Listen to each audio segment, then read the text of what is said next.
Right before I met my divine counterpart, I'm going to tell you the one thing that I did to bring him in was clean my room. And I know that that sounds trite and simplistic, but I had just gotten out of the bad relationship with the narcissist who had dumped me for the 6th time, and I was so tired of the intermittent reinforcement, and I was so tired of the hot and cold and how he would come back weeks later saying he wanted to try again. And I was like, no, we're not doing this again. I am stopping this cycle today.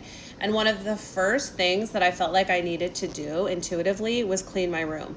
And I knew I needed to rearrange my room in such a way that it would attract divine love to me the next go around. I knew I needed some healing time, but while I was healing, I was going to do it in a room that emanated high vibes, that was magnetic to the love that I was seeking.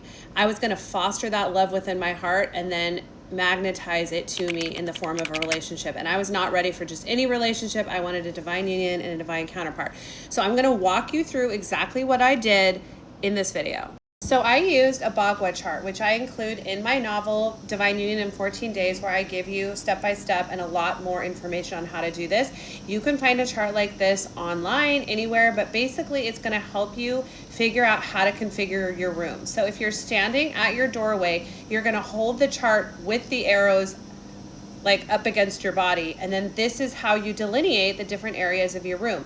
Your far right corner is your love corner. So in that corner, you need to be placing items that represent love to you. So pink, red, florals, but you need to make sure they're alive because you're trying to delineate thriving, supple love, not a dried out love. So you don't want dried flowers. You can definitely do fake flowers. I did some fake flowers in my right corner.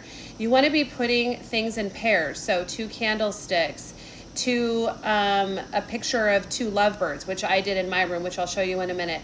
But you want to remove pictures in your right corner that show you being a single woman or that are of you and your kids, because you want to be thinking about how your bedroom is a love room, and you don't want to have pictures of like friends or kids, because you need to be thinking about intimacy and who would you want to be watching you in your room in intimacy. So you want to take out pictures that show you being single on your trip to Vegas with all the girls. So they need to be items that make you think of love. I love rose quartz. I put rose quartz crystals in my right corner of my room.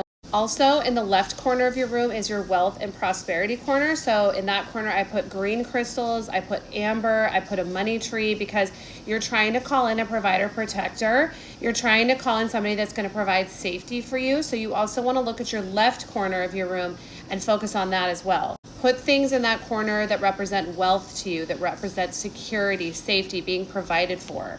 Also, in the back right corner of your room, so to the right of you when you're standing in your doorway, that is the helpful people corner. You want to call in a helpful masculine. You want to call in a masculine who's going to provide and protect, make your life easier, because he's helpful, he's purposeful. So in that corner, you're going to put things that represent to you love and companionship. In my corner there, I put a selenite crystal. I put a money tree in that corner, and I put in pairs of items so that it would represent a relationship. The wedding section is a great place in Hobby Lobby to find florals that represent love. In the silk section, grabbed these beautiful, like white, fluffy, feathery type of foliage, because I feel like it was romantic and it made me think of femininity and being in a romantic place. In the wedding section, I found this little bouquet of pink flowers, and I used that on my man's side of the bed. So don't forget, I didn't have a man yet. I was creating a space for him. This is the before of my room, and as you can see, it was pretty messy. I started with a deep clean, especially under the bed. The bed is the place of your intimacy and love, and so if you want to call in love, you have to clean that place up.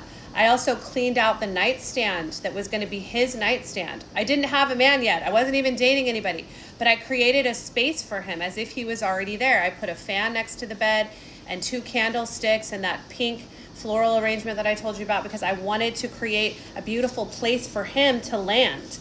I did a heart-shaped rose quartz crystal on his nightstand, and I kept that nightstand empty until I called him in. I was not going to fill it up with junk.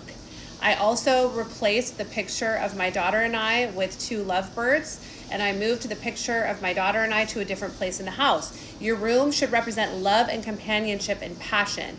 And there are my plants. I also did an oil diffuser next to my bed because it represents relaxation and being in a restful state. This is the end result of me making my room a landing place for my divine union. And I think it looks amazing.